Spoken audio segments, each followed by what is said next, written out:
Muy buenas tardes o muy buenas noches, Shalom, Shanti, Namaste. Bienvenidos a Camino Amarillo, el programa sobre espiritualidad, vida sana y conciencia, el lugar para hablar de las cosas que de verdad importan. Soy Mariana Estrada y les doy la bienvenida a este espacio. Recuerda que Camino Amarillo es tuyo. Aporta y enriquecelo haciéndonos llegar tus comentarios a nuestra cuenta de Twitter, @mariencamino7, aquí en Facebook, donde están viendo esta transmisión en vivo en Camino Amarillo, también en YouTube, en Camino Amarillo, en nuestra página web, caminoamarillo.net. Bueno, hoy tenemos un tema muy interesante y primero quiero darle la bienvenida a el doctor, a Héctor Sevilla. ¿Cómo estás, Héctor? Hola, ¿qué tal, Marien? Me da mucho gusto estar en tu espacio, en tu programa, al igual que saludar a todo tu auditorio. Es un placer para mí estar aquí. No, pues el placer es nuestro. Déjame presentarte. Héctor Sevilla es doctor en filosofía, miembro de la Asociación Filosófica de México y de la Sociedad Académica de Filosofía de España. Es profesor e investigador de la Universidad de Guadalajara y sobresale en sus libros Espiritualidad Filosófica, Filosofía Transpersonal y Apología del Vacío. Y vienen muchísimos, bueno, unos 5 más ya, algunos ya publicados, otros que se van a publicar, porque Héctor ha estado muy trabajador últimamente. Héctor Sevilla ha contribuido con sus estudios y publicaciones al ámbito de la ontología, la mística y la literatura, aportando las bases de un renovado nihilismo de corte transpersonal, que eso está interesante. Nihilismo de... Bueno, al final, bueno, ya lo platicaremos. Héctor, bueno, pues hoy nos trae esta noche tu libro recién publicado por Kairos, Asombro ante lo absoluto, 8 actitudes en presencia de lo sublime. Y decíamos antes de entrar al aire que, bueno, hablábamos un poquito alrededor del asombro. Y me gustaría que así empezáramos esta conversación, Héctor, que me pudieras definir qué es el asombro. Bueno, el asombro tiene que ver con una actitud de apertura ante lo desconocido y que nos descontrola, pero que no tratamos de controlarlo de manera intelectual o por medios cognitivos, sino que aceptamos su supremacía o su abismo, o reconocemos esa categoría transpersonal que lo constituye. Lo asombro, a diferencia de todas las cosas restantes, no necesita de la opinión o de la perspectiva subjetiva del individuo para existir. Lo absoluto sería independiente a nuestra opinión, no está sujeto a ello y lo absoluto nos asombra una vez que lo percibimos. A diferencia de la sorpresa, por ejemplo, que es vivir algo inesperado, el asombro es de una magnitud todavía mayor, de una profundidad distinta. El asombro no tiene una explicación y no tendría tampoco como una definición porque es vivida de maneras muy particulares. Aristóteles, hace 24 siglos, hablaba de la admiración, ¿sí? De esta especie como de interés hacia aquello que nos causa algo novedoso. Pero el asombro está en un terreno distinto a la admiración, porque la admiración puede ser hacia cosas físicas. Por ejemplo, me puedo admirar de la belleza de una flor, pero me asombraría la pregunta ¿por qué está ahí esa flor? O me puedo admirar de voltear hacia arriba y observar las estrellas una noche, me puede causar admiración, pero el asombro llega cuando me pregunto por qué las estrellas están ahí. Es decir, el asombro va más hacia el por qué, el hacia qué, hacia el sentido de las cosas, y la admiración está más hacia el lado de lo tangible, más bien como de lo material y de lo que es observable por medio de los sentidos. La experiencia de la admiración es sensorial, la sorpresa es ante algo inesperado, pero el asombro va más bien hacia aquello que no tiene una respuesta tangible y que nos impele o que nos invita a la contemplación o a la intuición o incluso a la filosofía, ¿no? Eso qué interesante que dices. Digo, tengo muchas preguntas y perdón que te interrumpa, pero has mencionado que me asombra la pregunta. Entonces, no es la respuesta la que me asombra, es la pregunta. aunque fuese la respuesta, uno se asombra de que la respuesta no es suficiente. Okay. Es decir, de que la pregunta continúa. Cuando uno cree, ya sea en el terreno de la ciencia o en el terreno de la espiritualidad, que ha encontrado la respuesta, justo ahí termina el asombro, pero no porque no haya algo de qué asombrarse, sino porque hemos perdido esa capacidad por pensarnos con la respuesta. Entonces, el asombro no es tanto hacia el encuentro de una respuesta, sino a la captación de una realidad transpersonal que no se circunscribe o no se cuadricula ni se configura a la cognición que tengamos, ni siquiera a nuestro propio interés de cómo deben ser las cosas. Ok. Ahora, ¿qué aporta el asombro, Héctor? Bueno, el asombro permite tratar de descubrir un sentido hacia lo cotidiano. Obviamente se corre también un peligro de quedarse simplemente como en aquello que pensaríamos transmundano, translingüístico, metafísico, y entonces olvidarse de la vida concreta y sensorial del cada día. No debería suceder esta especie como de divorcio. El asombro más bien nos permite regresar a lo cotidiano, pero con una perspectiva distinta, con una sensibilidad mayor.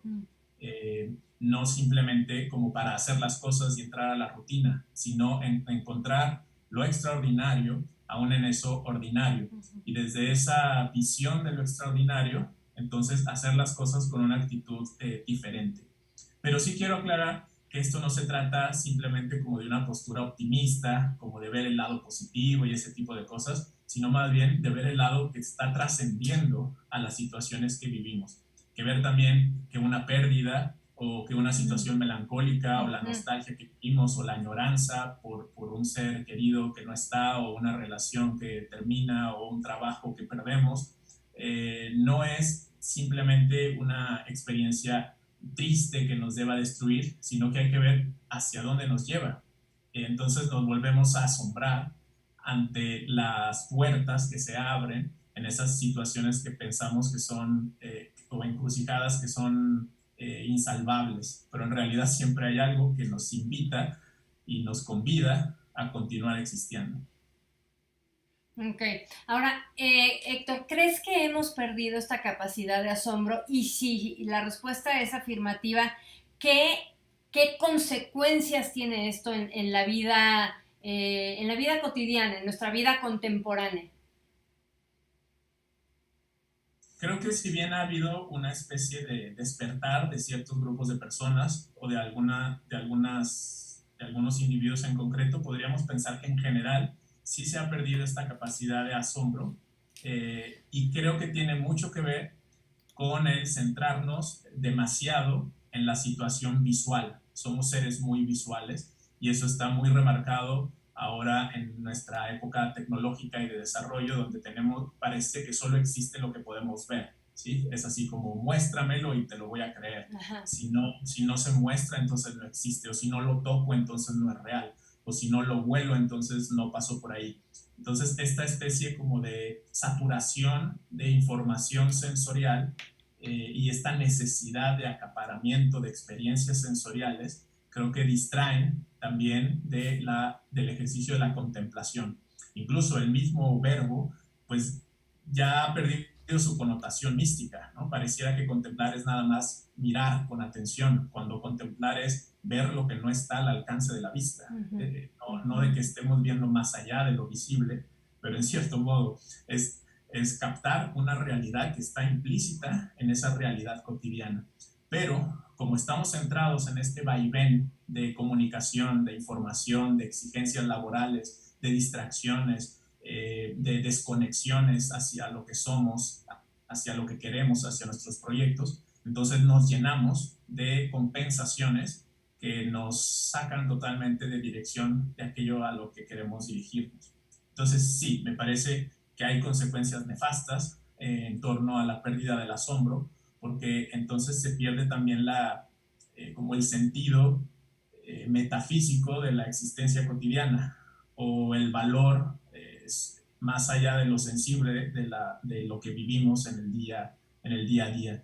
Por ejemplo, por poner una situación concreta, quizá volteamos y vemos a un hijo y como siempre lo hemos visto, pensamos que es ya parte de una normalidad, que no tiene nada de maravilloso tener a alguien cerca, sea un hijo, un amigo, una pareja, pero el observar incluso su respiración, volver a los detalles, encontrar la maravilla de la existencia, de la vida ajena y de cómo interactuamos con esa otra persona, de cómo el tiempo pasa, por ejemplo, que es otro de los grandes misterios, cómo nosotros pasamos por el tiempo, de cómo crecemos, de cómo cambia nuestro pensamiento, de cómo aprendemos, de cómo nos podemos relacionar con otros, de la magia que puede generar una palabra adecuada en el momento preciso, si va seguida aparte de un gesto apropiado. Todas esas cosas que parecieran son una simple cotidianidad, pueden revivir en nosotros nuestra capacidad de asombro si las vemos, más bien si las vivimos, si las experimentamos con otra perspectiva.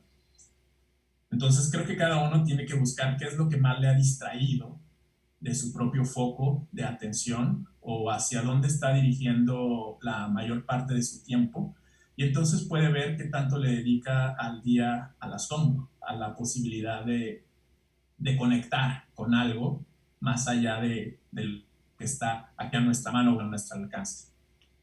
Sin duda, sin duda. Ahora, en este sentido volvemos a estos temas de si la respuesta o la pregunta, estaríamos hablando del misterio, ¿no? De lo incognoscible. Qué importante es entender y saber que no todo todo lo tenemos que entender, ni todo tiene esa respuesta racional que a lo mejor nuestro hemisferio izquierdo del cerebro pide, ¿no? Sí, de hecho, en este libro se abordan 8 actitudes en presencia de lo sublime o ante lo absoluto, y la segunda de esas actitudes es aceptar que no se conoce a Dios. Esto requiere mucha humildad, ¿no? Porque es el reconocimiento de que quizás las imágenes que nos hemos hecho de Dios probablemente nos han ayudado a sentirnos acompañados o a sentirnos precisados de una mano protectora, Ajá. pero no necesariamente es como lo pensamos. Y de pronto algunas personas se sobresaltan con una afirmación así, pero hay que verlo al fondo de la cuestión. Si realmente Dios es si realmente Dios es, no puede ser nuestros conceptos, Claro. no puede ser nuestros maquillajes, nuestras concepciones, nuestras suposiciones, nuestras elucubraciones, porque si fuera así sería justamente una materia de estudio que estaría al control de lo humano, y si estuviese al control de lo humano, no está trascendiendo lo humano, está sometido a lo humano mismo, sería simplemente un producto cultural, ¿sí? Sí. Como lo son muchas religiones, ¿no? Claro. Que al final surgen a partir de la interacción social de las personas, que van delimitando ritos, formas, sacralidades, etc. Entonces, este paso de aceptar que no se conoce a Dios es justamente un paso de humildad, del reconocimiento del límite y del misterio al que hacías alusión. Si yo creo o supongo que Dios es como se me describe, o creo en algún gurú que me dice Dios es esto y yo lo sigo al pie de la letra, entonces estoy desvaneciendo el misterio. Y no hay mística sin misterio, que es en buena medida una gran diferencia de la vivencia institucional de las religiones y la experiencia mística de la no respuesta, Claro. o de la aceptación de que la perfección no puede estar sujeta a la etiqueta humana, ¿sí? Entonces, esta aceptación del no conocimiento de Dios, contrario a ser un ateísmo, permite la intuición de la esencia innombrable de Dios. Claro. Porque uno capta las desventajas del lenguaje ante lo translingüístico. Entonces, eso que es translingüístico, que no tiene una descripción a partir de nuestra manera de conocer, entonces nosotros lo asumimos o lo aceptamos una vez que reconocemos que lo que sabemos tiene límites. Y justo de ahí viene el asombro, ¿no? De acuerdo. Ahora, bueno, hice un pequeño movimiento porque para no distraernos, aunque habíamos quedado que no. Ahora, constantemente hablas, Héctor, de lo sublime. En lo sublime te estás, y el absoluto, digamos que en paralelo. Lo sublime, el absoluto, estaríamos hablando evidentemente bueno, es que ya hablaste muy bien del concepto de Dios, aunque el concepto de Dios no es Dios, porque no lo podemos definir. De hecho, la Kabbalah, la tradición judía, tiene el nombre secreto de Dios que es impronunciable, justamente en este sentido, ¿no? Ahora, el misterio y lo sublime, estaríamos hablando de Dios. No necesariamente, no, porque lo sublime es una categoría y Okay. Dios no estaría en las categorías. Ahora que has aludido a la tradición judía, desde el enfoque de Maimónides, Dios no tendría atributos, ¿sí? Entonces, pensarlo como sublime sería una especie de atributo, pero ahora, aludiendo a lo sublime, es aquello que no necesariamente está en otra esfera, está también presente aquí ahora, Claro. No es que sea como una especie de división. Por eso también esta otra concepción de que así como es arriba es abajo, es decir, que hay una especie de representación de lo sublime o presencia de lo sublime más bien ahora mismo, y desde la Cábala sería también la Shekhinah, ¿no? Que sería como la deidad, digamos, femenina, por decirlo así. Ahora, hay una distinción también interesante que se hace desde la filosofía oriental, desde Nichitani, que es un filósofo de la escuela de Kioto, y él hace una diferencia entre lo que es Dios y lo que es la deidad. Para él, la deidad es aquello que queda una vez que quitas todas las representaciones con las que entiendes a Dios, ¿sí? Y entonces conecta la deidad con la vacuidad o con aquello que está como vacío, es decir, aquello que queda cuando sé que hay algo absoluto, pero que no está circunscrito a mis concepciones de lo absoluto. Lo sublime es aquello que está presente sin ser siempre tangible o visto o reconocido. Es como, pensemos en el tiempo, y esto desde la lógica judía también se entiende en el Shabbat, por ejemplo. El tiempo es algo que siempre está, aunque no necesariamente se perciba. Claro. ¿Sí? Ahora mismo estamos sumergidos en el tiempo, hay tiempo aquí, pero no lo vemos, no estamos viendo ese tiempo. Entonces hay una presencia que parece ausente, pero que no lo es.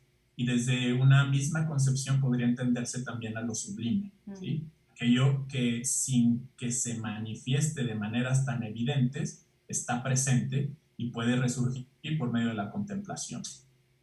Claro, y como lo dices muy claro, que está presente en este plano, o sea, porque siempre también hay para muchas tradiciones espirituales, el grado más alto de la espiritualidad, no de la espiritualidad, sino del grado de Dios, está fuera de este plano. Pero estamos hablando de lo que todo eso que permea, si es que creemos que exactamente el último plano es inalcanzable, todo lo que permea dentro de este plano tangible y concreto, ¿no? Sí, y por eso es que, al menos desde esa visión, no escuela, desde esa visión o desde ese enfoque, también tiene sentido la labor del hombre y de la mujer en el mundo, porque digamos que tratan de devolver o regresar la armonía al mundo. Es el famoso Tikkun Olam, ¿no? Que es la búsqueda de la armonización del mundo para la reconstrucción también de las situaciones cotidianas, pero en el entendido de que hay algo más, no simplemente como una labor social o simple altruismo, sino que está conectado justo con lo sublime, ¿no? O el Ein Sof sería desde esa tradición cabalística. Claro.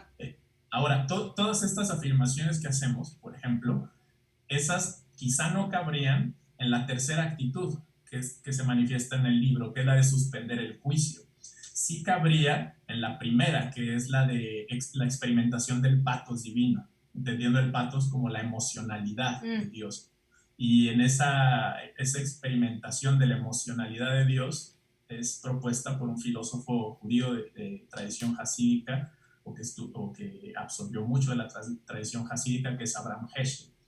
Esa experimentación del pathos divino, que sería justo en la línea de la reconstrucción y del hacer las cosas en función de traer de nuevo la armonía, pero no es lo mismo a la tercera actitud, que es suspender el juicio. Entonces, en este libro yo no pretendo mostrar una actitud por encima de otras, okay, y esta es la idónea, sino entender que hay muchas actitudes distintas ante el asombro. Entonces, romper esta especie como de causalidad de si te asombras y ese asombro es auténtico, entonces lo debes vivir de esta manera. Ajá. Sino más bien que esa vivencia del asombro o experiencia ante lo absoluto es también provocadora de distintas actitudes posibles. Okay. Y si entendemos eso, quizá damos paso a un mayor diálogo, no solo interreligioso, sino interespiritualidades, que nos permita, sin el peligro de caer en el simple relativismo, que nos permita dialogar y buscar penetrar hacia aquello que es común a todas ellas. Que para mí, como lo entiendo, lo que está común a todas ellas es el asombro, justamente. Claro, claro. Bueno, eso, hablando de espiritualidad, porque otra pregunta que te haría, pero antes me gustaría que, es que ahora sí que tengo mucho material que preguntarte, pero hablando de religión y espiritualidad, si pensamos que Dios es, ya lo dijiste, no se puede definir, no se puede conocer ni entender del todo, a lo mejor conocer en el sentido de experimentar, sí, pero no de entenderlo del todo, porque no habría manera, pero en ese sentido las religiones sí lo engloban, sí lo suscriben a un cajoncito y a ciertas categorías. Estamos viviendo una época de un nuevo paradigma, Héctor. ¿Crees que hoy las religiones han dejado de tener sentido? Las religiones como las conocemos hasta ahora. Creo que siguen teniendo sentido porque siguen siendo un baluarte de, de, de pacificación psicológica para muchos individuos. Tienen una labor social, evidentemente. Okay. Y hay desde luego muchos esquemas educativos, instituciones altruistas y demás que tienen su centro en un enfoque religioso que creo que son muy valiosas, útiles y no tendrían por ningún motivo que desaparecer. El problema es cuando de la religión se pasa al fanatismo o a la actitud de que porque yo tengo una religión y hay ciertas reglas en mi religión, entonces las tienes que seguir tú, ¿sí? Es decir, yo no tengo ningún problema con alguien que diga, mi religión me prohíbe esto y esto y esto, por tanto no lo hago. Pero el problema sí nacería si esa persona dice, mi religión prohíbe esto y esto y esto, por tanto no lo hagas. Claro. ¿Sí? Entonces, ese paso creo que es importante. Ahora, desde luego, también hay muchas historias donde la religión ha condicionado la vida libre de las personas, ha generado sumisión, adoctrinamiento, una negación de la duda, paternalismos y demás, que creo que esas artes no son útiles, pero no se podría, creo yo, descartar así simplemente a religiones. ¿Por qué? Porque han sido parte de la historia de la humanidad y si hubo una necesidad humana de institucionalizarlas es porque responden a una situación auténtica para el ser humano. Pero esa situación auténtica es justamente la del asombro. Entonces yo reitero nuevamente esa situación, o sea, lo que está a la base de la necesidad primigenia de la elaboración de la religión es justamente el asombro. Y la religión promueve o trata de dar una explicación a ese asombro, tratando de satisfacer un poquito como la noción de las cosas, pero el problema sería cuando alguna religión se asume autosuficiente por sí misma y entonces niega la ciencia, por ejemplo, o niega otras creencias, o se asume como la única verdadera, o se posiciona como la controladora de la verdad, de la sana conciencia y del bien hacer de los ciudadanos.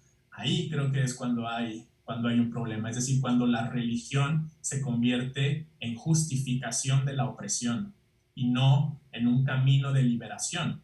Ahora, la liberación profunda quizá podría prescindir de las religiones, pero esa estatura de ciudadanía no creo que la tengamos en los próximos años. Ahora, hay un punto importante aquí que quiero resaltar. El término de religión, que siempre se ha entendido como un religar, un volver a ligar con Dios, también podría ser revisado desde ciertos enfoques místicos. porque esa religadura no es necesaria si entiendes que siempre estás ligado. Claro. ¿Sí? Es decir, que esa ligación no se rompió, que está. Distinto es no ser consciente de eso. ¿Sí? Ahora mismo yo no soy consciente de la hora, por ejemplo, pero la hora sigue corriendo. Entonces, las cosas no necesitan que yo sea consciente de algo para que existan. Creo que es similar con el asunto de la ligación. Hay una ligación con lo absoluto, hay una ligación con lo sublime, independientemente de que yo tenga conciencia de ello. Por tanto, la idea de religar me parece que está desfasada de esa penetración mística que nos haría concluir que no es necesario, más bien que tengo que ubicar que estoy, lo quiera o no, conectado, solo que lo he dejado de ver o lo he perdido de vista, justamente porque este tipo de temas se asocian con las reglas y las normas religiosas, cuando más bien es, aún sin ello, aún prescindiendo de las religiones, que he dicho que es importante, aún no las hubiera, las volveríamos a crear, ¿sabes? Si por algún motivo la raza humana se extinguiera y volviéramos a nacer en otro tiempo y en otro planeta, cosa que seguramente sucede, ya está por ahí también la idea de que el Big Bang no fue el inicio, sino que ha habido como varios inicios y cierres. Bueno, suponiendo que así fuese, las religiones, si se dan las mismas circunstancias, volverían a estar, pero porque nos volveríamos a asombrar, y eso es lo maravilloso del asunto. Ok. Te preguntaba esto porque parecería como que la religión es exactamente la antítesis del asombro, porque la religión, tiene razón, históricamente ha servido para muchos efectos más sociales que espirituales, también espirituales, no hay que negarlo, pero muchos más sociales. Ahora, podría ser la antítesis en el sentido de que las religiones, ahora sí que llamémosle como le queramos llamar y ubiquemos la que queramos ubicar, tiende a dogmatizar y a encerrar en una circunscripción su concepto de Dios. Entonces, esto sería la antítesis del asombro, como mencionaste al principio. Digo, nada más como abogada del diablo.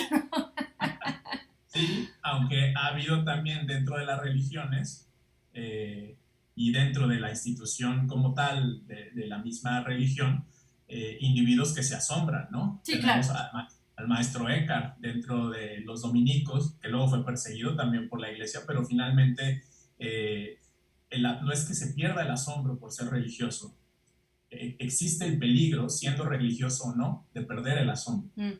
El humano puede perder la capacidad no la capacidad de asombrar, se puede perder el hábito de asombrar, sea religioso o no. Pero hay también maravillosas historias dentro de lo religioso, pues, pienso en Spinoza, por ejemplo, en el judaísmo, que luego es comulgado por la comunidad de Ámsterdam, pero finalmente dentro de la institucionalidad, quien realmente conecta con ese sentido místico, de pronto también empieza a trascender el asunto de las reglas y de las normativas, como que va un poco más allá, ¿no? Pero se sustentó, digamos, en su inicio en la misma religión. Voy a poner un ejemplo, si gustas, Por favor, sí. A lo mejor asociarlo como a otro ámbito. Todos sabemos, por ejemplo, que hay relaciones de pareja tóxicas, ¿cierto? Dañinas, perjudiciales, donde uno usa al otro, se maltrata, hay violencia, etcétera, etcétera, y que por muchos motivos una de las dos personas sigue ahí. El hecho de que eso suceda, que es una tergiversación de las relaciones sanas, no significa entonces que cualquier pareja lo va a vivir así y que por tanto el amor no tendría que ser algo a eliminar. Claro, o que la pareja está mal, ¿no? Correcto. Quizá más bien se tiene que revisar la forma de entender el amor, aquello que se entiende por amor, cómo se está viviendo, los traumas, problemas, situaciones que uno ha arraigado para no vivirlo con mayor libertad, etc. Pero no por eso se rompe esa necesidad humana de vincularse, llamémosle vinculación, ni siquiera término amor, ¿no? Entonces, creo que es igual o es muy similar con esta necesidad humana de conectar o entender o tomar conciencia de lo absoluto. Y una de las respuestas ha sido la religión, mas no la única. así como una de las respuestas ha sido la religión, la relación de pareja, pero hay también otras formas de relacionarse con los seres humanos, sanas, malsanas y demás. Entonces justo ahí, que no haya una especie de monopolio de lo espiritual, sino que lo espiritual incluso puede trascender lo religioso o estar en lo mismo religioso. Y esa es la actitud que en el libro se llama concebir lo transpersonal, Okay. que es la quinta, ¿sí? Es decir, tener una visión que entiende lo que hay detrás de las situaciones, y no necesariamente eso supone una institucionalidad religiosa. Perfecto, de acuerdo. Héctor, bueno, ahora sí, ya has mencionado algunas de las actitudes en presencia de lo sublime, pero bueno, tú mencionas 8 y me gustaría que las revisáramos. Digo, en la medida de lo posible y del tiempo que como tú dices, corre a pesar de nosotros. Pero bueno, entonces, de entrada, estas 8 actitudes en presencia de lo sublime solo suceden si recobramos esta capacidad de asombro y si nos experimentamos en asombro. ¿Estoy en lo correcto? Auténticamente sucede si hay un asombro, Okay. pero también hay quienes solo imitan, ¿no? O sea, por ejemplo, en la primera de experimentar el patos divino, lo puedes experimentar si hay ese asombro, pero si no lo viviste tú y ves a alguien que lo vive y hace lo que él hace, bueno, es una simple imitación, pero no hay una experiencia directa. Y creo que el asombro, solo cuando es auténtico, entonces genera de verdad estas actitudes como opción propia, no como imitación sumida. Pero sí, creo que en esencia va en lo que has dicho. Ok, ahora, como ya explicabas, cada una de estas actitudes no excluye a la otra y pueden darse simultáneamente, supongo. ¿Cómo sería esto de estas actitudes en presencia de lo sublime? Sí, pueden complementarse, de hecho, o hermanarse entre sí. Por ejemplo, la actitud de aceptar que no se conoce a Dios nos podría llevar a suspender el juicio, por ejemplo, y ambas pueden colindar muy bien. Okay. Posiblemente de ahí me llevaría a reconocer la vacuidad, ¿no? Y tras la ubicación de la vacuidad, entonces empatizo con la carencia del otro, y entonces ahí estoy en la sexta de las actitudes. Pueden una ser escalera de otra, o puede ser una nuestra postura durante mucho tiempo. Sería una interesante tesis decir, estaba sucediendo primero en la evolución de algunas personas. Creo que cada historia de vida tiene evolución de actitudes respecto a la experiencia de asombro, pero también puede haber quien se ubique en una y se quede ahí, y vivir esa actitud por mucho tiempo, ¿no? Una de las que también puede combinarse es la última, que es la de expresar el asombro por medio del arte. ¿Sí? El arte no implica que el artista sea solo artista, también el artista puede ser educador, que es la séptima, también puede ser empático, que es la sexta, puede que sienta que está conectado a la emocionalidad divina, que es la primera. Entonces, sí, hay conexiones entre estas actitudes, no son excluyentes, aunque hay algunas entre sí lo son, ¿no? Como por ejemplo esta que decíamos de la suspensión del juicio, no se relacionaría con lo de experimentar la emoción de Dios, porque ya lo estás catalogando de una manera, ¿no? Es justo la disputa entre Maimónides y Heschel, que no coincidían en ese lado de los atributos de Dios. Ok, ahora, estas actitudes en presencia de lo sublime, podríamos entenderlas para hacerlo más digerido para la gente que nos escucha y nos ve. Serían como la actitud que alguien toma en torno a su experiencia de Dios. O sea, por ejemplo, de un filósofo, exacto, de Spinoza, de Maimónides, sería la actitud de alguien sobre, si lo quisiéramos entender más en lo concreto. ¿Podría ser? Sí, la actitud aquí la estamos entendiendo como la reacción o la postura que uno toma ante esa experiencia. Experiencia del asombro. Por supuesto que habría otras actitudes tras no asombrarse, que sería la negación del asombro, la burla, la crítica, como tratar de desprestigiar, etcétera, etcétera, ¿no? Que a veces a veces las toman de cierta manera en la postura atea, ¿no? Que es como el simple destruir. Pero una vez que ha habido ese asombro, entonces deriva en actitudes. Tal como se nos dice en la escuela, si realmente aprendes algo, esto que aprendes cambia tu conducta. Si no cambió tu conducta, entonces en realidad no lo aprendiste. Haciendo la analogía, cuando realmente hay un asombro, cuando esa experiencia es vivificada, entonces tenemos una actitud, tenemos una respuesta derivada de ese asombro.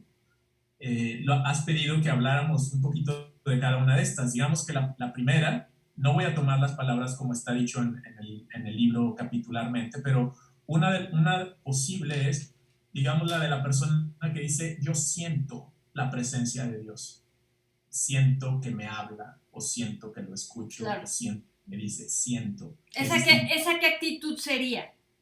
Sería la primera, okay. Experimentar el patos divino, solo que, ojo, es distinto decir siento a sé, ¿no?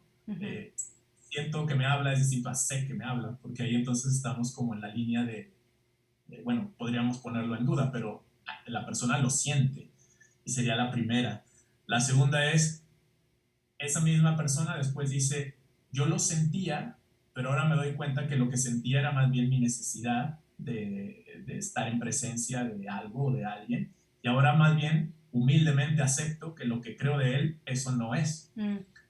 Así como cuando decimos conocer totalmente a una persona, en realidad la estamos desconociendo, ¿no? Claro. Conocemos algunas cosas, pero no totalmente. Entonces, cuanto más en relación a lo que es Dios. Ahora, una tercera sería poder decir, yo ni afirmo ni niego, que es justo la postura agnóstica, ¿no? No puedo saber si está o no está, pero lo único que sé es que yo estoy asombrado ante la posibilidad, okay. ¿no? Esa sería una tercera postura. Sí.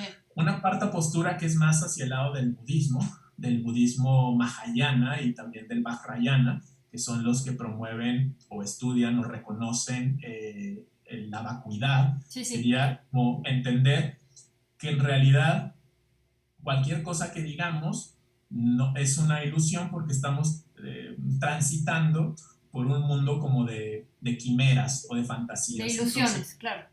Lo único que queda detrás de las ilusiones es una especie de vacuidad. Entonces, ese reconocimiento de la vacuidad es más bien como lo que decía de Nichitani, ¿sí? Quito todas las representaciones de Dios y lo que me queda es un vacío, pero eso es un vacío sublime, ¿no? No es un vacío. Un vacío nihilista.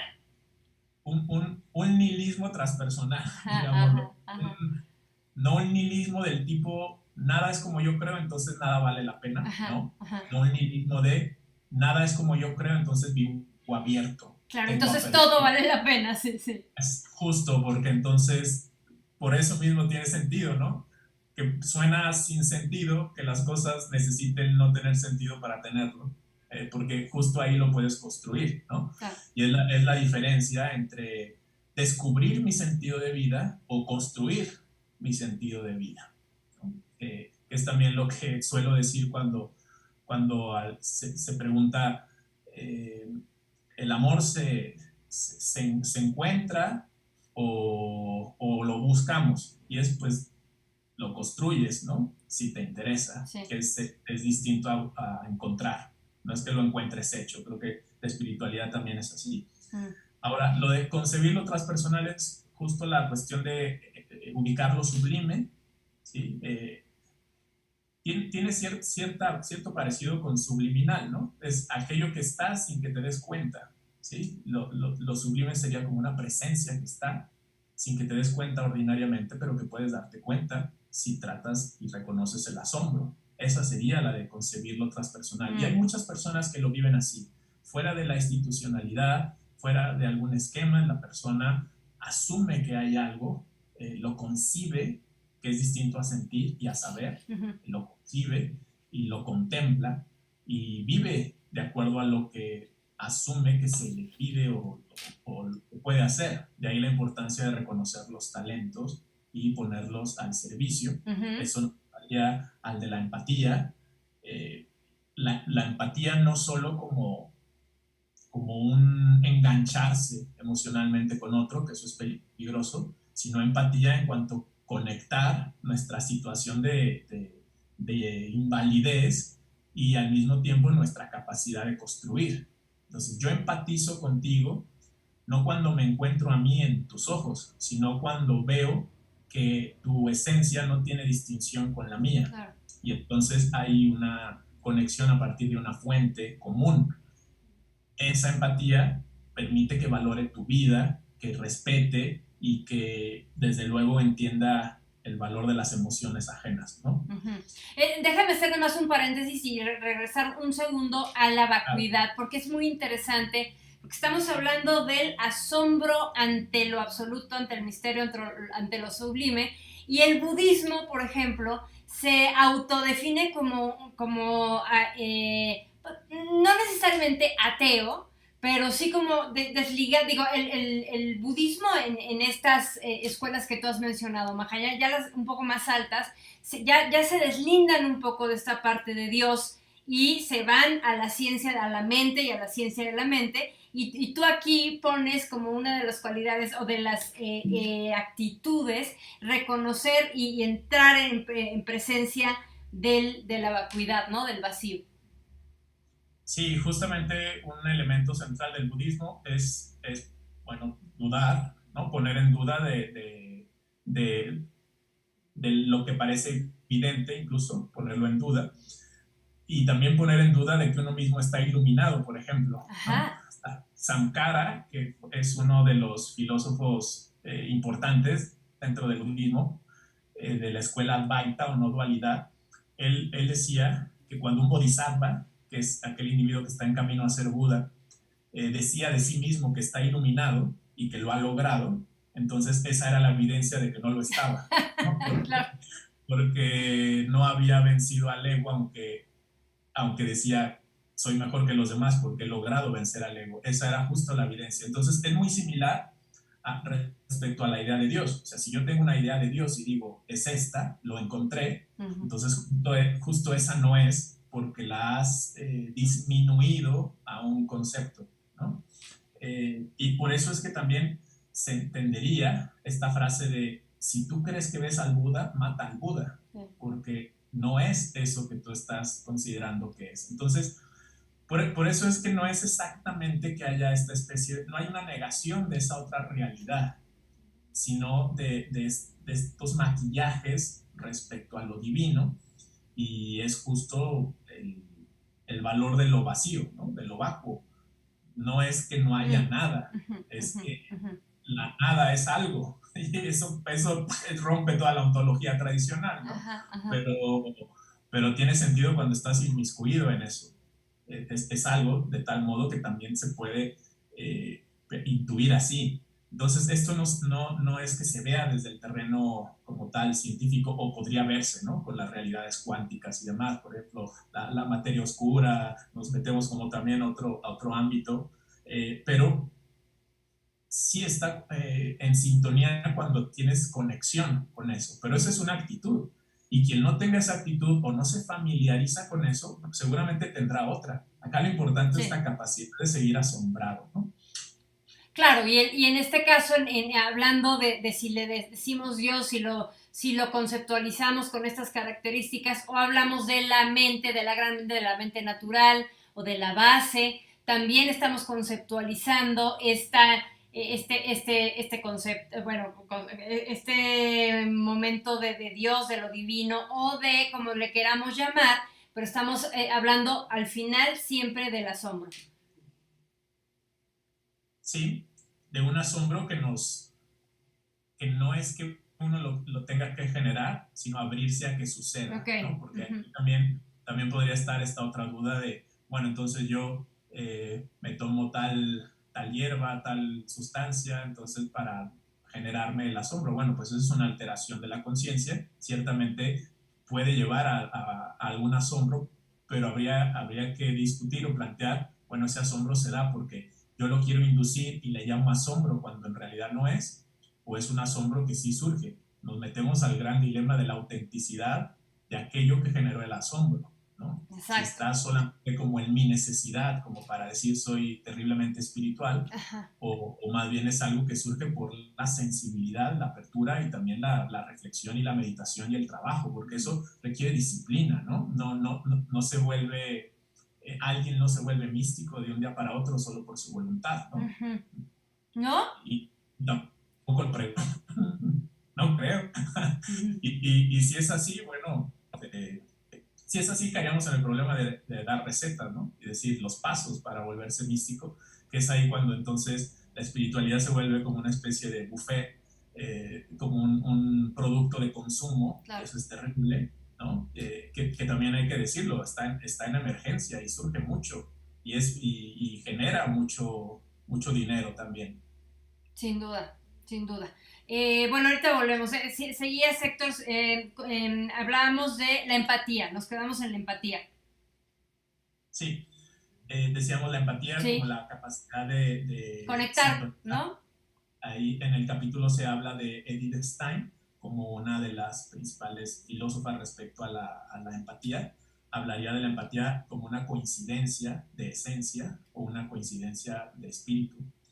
Y la séptima está en relación a la educación, pero no cualquier educación, sino una educación holística. La persona propone una educación holística cuando acepta la condición cósmica del ser humano, cuando promueve una conciencia comunitaria, una conciencia social, conciencia ecológica, y también cuando se abre a la dimensión espiritual, que creo que es algo que se ha perdido mucho en la educación. Claro.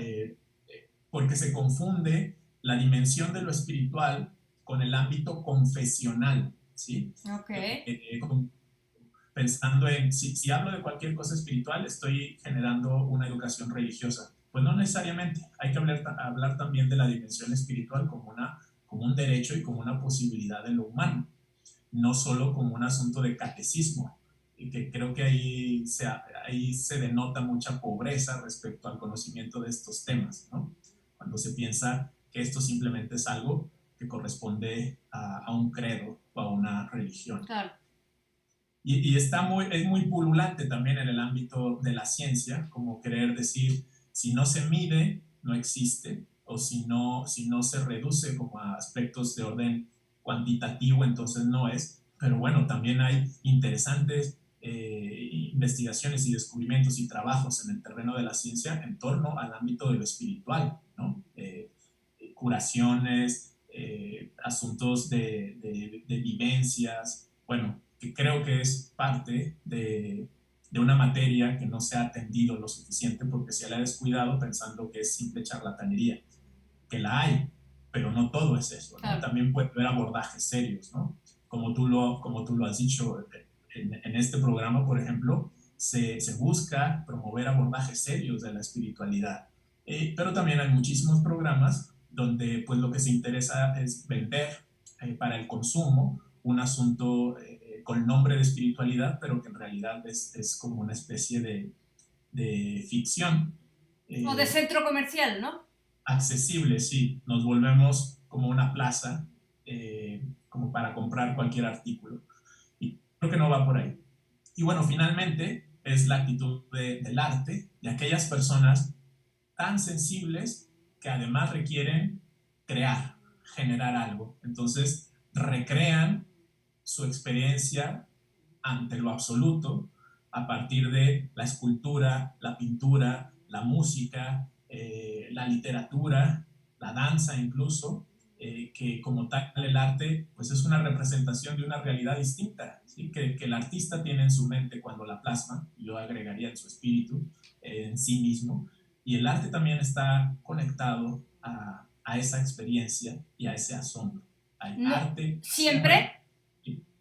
No, hay arte que nos asombra como espectadores, hay arte que surge del asombro, pero también hay arte que se genera por las capacidades técnicas o por el dominio de un estilo, que se puede aprender hasta cierto punto, pero el espectador, digamos, sensible también capta eso, ¿no? Cuando es el arte como producto de la sensibilidad o el arte como producto del consumo, ¿no? Del interés de consumo mediático y demás. De acuerdo. Y vamos a los frutos del asombro. ¿Sí? ¿Qué quieres hablar de eso? ¿Cuáles son? Bueno, ya lo hemos dicho un poco a lo largo de toda esta conversación y me gustaría dar tiempo ahorita para los comentarios. Alguien pregunta, José Luis Rivera, ¿cómo se define el asombro y qué características tiene? Ya lo hablamos un poquito al principio, a lo mejor llega un poquito tarde, pero a lo mejor ahorita le hacemos un resumen. Y dice Horacio Mancilla, muy interesante tema, invita a una reflexión profunda. Felicidades por el invitado. Pues sí, la verdad, muy gran invitado. Norma Pineda, muchas gracias. Entonces vamos al fruto del asombro. Sí, en la última parte, de hecho es el cierre del libro, sí. se alude la cuestión de los frutos, que tienen esencialmente que ver con la experiencia de una experiencia ante la vida distinta. Eso, ¿sí? Qué importante. Uno no es el mismo antes y después del asombro. Y también hay que entender que no podemos estar todo el tiempo asombrados. O sea, no, moriríamos. Por definición, ¿no? Claro. No habría manera de estar las 24 horas asombrado. Nuestro corazón ahora sí que fisiológicamente no lo toleraría.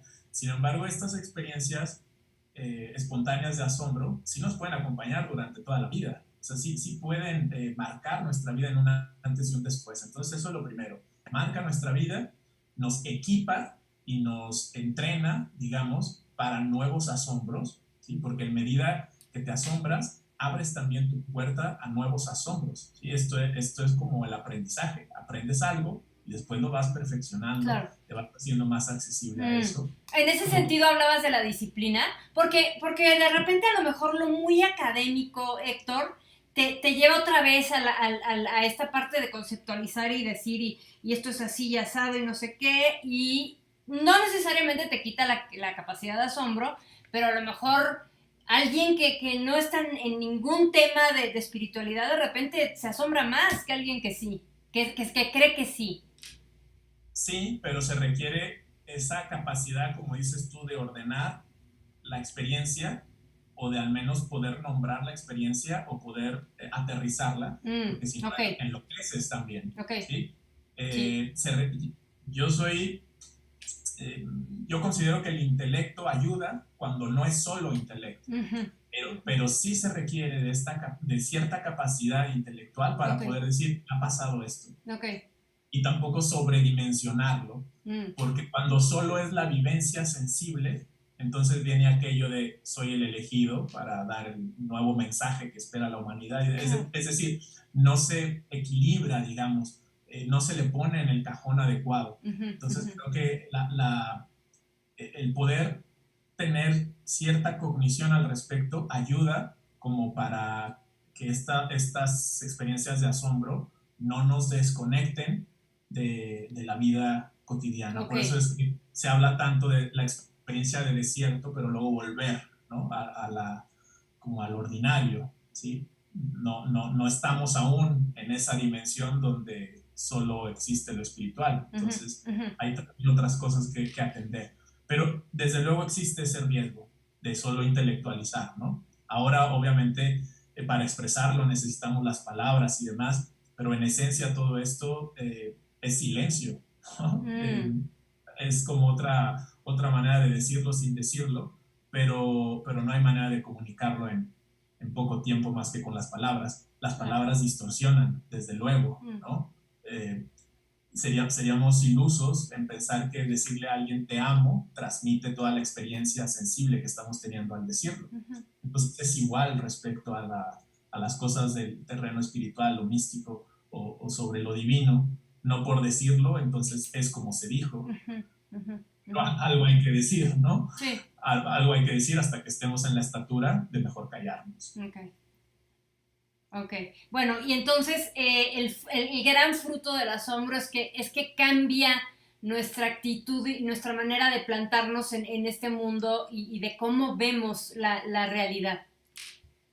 Y que no hay cosas pequeñas, se aprecian los detalles, se reconocen también los logros que tienen las personas, no se les minimiza, se acepta lo que es, sin esperar que sea de otra manera. Sí nos esforzamos porque sea de otra manera, pero nos volvemos un poco estoicos, pero no un estoicismo de conformismo, sino un estoicismo de aceptar también la fluidez de las cosas, ¿no? Okay. Y el orden que hay detrás. Es decir, hay un orden que explica por qué las cosas son como son.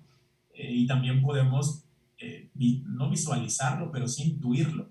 Entonces, el asombro nos permite sensibilizar, esa sensibilidad nos permite conectar con los demás, esa conexión nos permite hacer actos concretos, porque si no, entonces es solo palabrería, actos concretos que reconstruyan el mundo, que nos ayuden a crecer y que nos ayuden a que el otro crezca si el otro quiere crecer, ¿no? Claro. No es forzarle No. a que entonces siga un camino específico.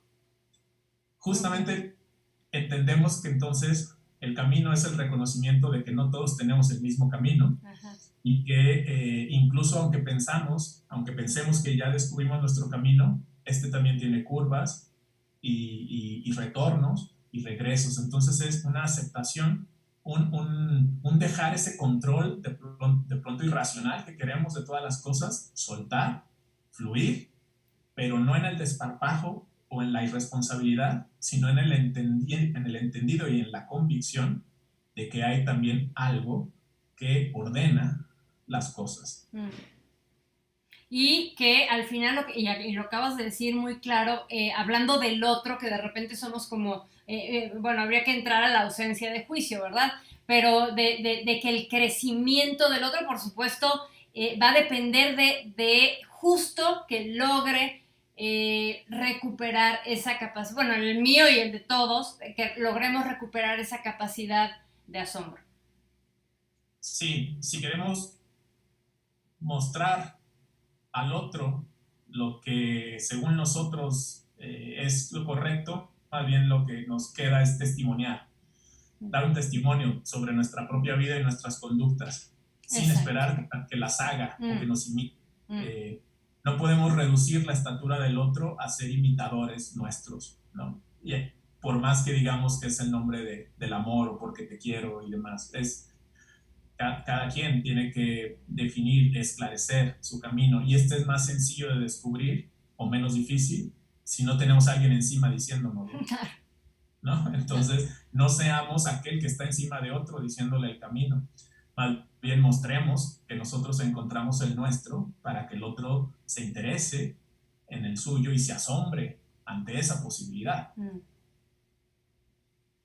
Perfecto, Héctor. Bueno, pues me gusta mucho cerrar con esto, con esta libertad de que cada quien siga su camino y fluya con lo que va, pero muy, muy interesante, y este es el gran valor de un libro como el que es que es Asombro ante lo absoluto, que entender que vaya que es el camino a tener un mejor mundo, porque haber perdido el asombro o haber perdido esta conexión con lo espiritual es lo que hace un mundo tan desigual, tan falto de conexión con el otro, tan depredador, ¿no? Entonces, evidentemente, todos queremos un mundo mejor, y vaya que dándole la bienvenida y abriéndole la puerta al asombro seguramente viene por añadidura. Sí, y quisiera resaltar que el asombro es algo tan espontáneo que incluso es más auténtico y natural que muchos otros criterios que utilizamos cuando vamos a decidir algo. Por ejemplo, esta frase de elige lo que te haga feliz. Bueno, puede que sigamos un patrón de lo que es la felicidad que no es nuestro. Claro. O elige lo que es bueno. Bueno, quizás solo estamos siguiendo una regla moral introyectada que ni siquiera era nuestra. O elige lo que te conviene. Bueno, ¿conviene para qué? A lo mejor me conviene para unas cosas y para otras no. Pero es muy distinto. Elige aquello que permita que te asombres día a día. Claro. O que no se interponga en tu experiencia de asombro y de conexión con algo. Que no necesariamente le tienes que llamar Dios, pero sí con aquello absoluto, con ese abismo infranqueable que está frente a nosotros y que representa el misterio de esta vida. Así que elegir el asombro más que elegir esas otras respuestas a veces trivializadas, creo que también es una posibilidad. Así es, así es. Bueno, Héctor, pues te agradezco muchísimo. Vienen muchos libros próximamente. Menciona nada más así de pasadita. ¿Qué viene, Héctor? Bueno, quisiera mencionar uno de los libros anteriores también en Editorial Kairos, que es el de espiritualidad filosófica. Ya Ajá, mencionaste el de Asombro ante lo absoluto. ajá. También en esa misma editorial está el de espiritualidad filosófica. Hay un libro que está por venir que se llama Pasión filosófica, otro que se llama Lealtad social. Viene por ahí un libro de ética para adolescentes, basado en mi hija, que recién cumplió 15 años, fue su regalo de 15 años y se va a volver libro. Entonces sí, creo en buena medida que yo trato de plasmar con letras mi propia vivencia del asombro, y yo creo que cada uno que nos ve puede buscar en dónde plasmar su experiencia de lo absoluto, incluso en el amor a sus hijos o en sus propias búsquedas, sus propias investigaciones o en tratar de volver a armonizar este mundo, lo cual es una labor que a todos nos compete. Así es, y vaya que es necesaria y urgente. Héctor, te agradezco muchísimo, que la verdad es un tema muy, muy profundo que da, como decía Horacio Mancilla, para mucha reflexión, para mucha introspección y para mucha apertura y mucho estar atentos, ¿no? Porque a lo mejor de repente se nos escapa el momento por estar, lo decíamos al principio, ¿con qué me estoy distrayendo, no? Estar atentos al asombro. Correcto. Te agradezco también por este espacio y me da mucho gusto que nos hayan escuchado otras personas, porque hubo varias partes donde yo sentía que estábamos platicando muy tranquilamente, pero sí estamos aquí acompañados de más gente. Exacto. Y eso es muy agradable, ¿no? Yo también los invitaría a que conozcan un poco más de las cosas que hago en mi página web, Sí. que es www.hectorsevilla.com, y ahí pueden descargar artículos. Hay más de 100 artículos sobre filosofía, sobre espiritualidad, filosofía de la religión y ética. Son descargables ahí, más de 100. Hay también algunos libros descargables. Entonces, pues, a continuar en esta búsqueda y en esta indagación. Así es, Héctor. Continuemos otra vez. Muchísimas gracias. Y muchísimas gracias sobre todo a ustedes por escucharnos y recorrer con nosotros el camino. Soy Mariana Estrada. Búsquenos en Facebook, donde han visto esta transmisión en vivo en Camino Amarillo. En YouTube, también en Camino Amarillo. En Twitter, @María en Camino a 7. Y nuestra página web, caminoamarillo.net. Bueno, pues la invitación está hecha, Héctor. Estemos abiertos al asombro y a lo que nos puede provocar para tener un mundo mejor. Y bueno, no me queda más que despedirme. Buenas noches a todos y nos vemos y nos escuchamos la semana que entra. Muchas gracias.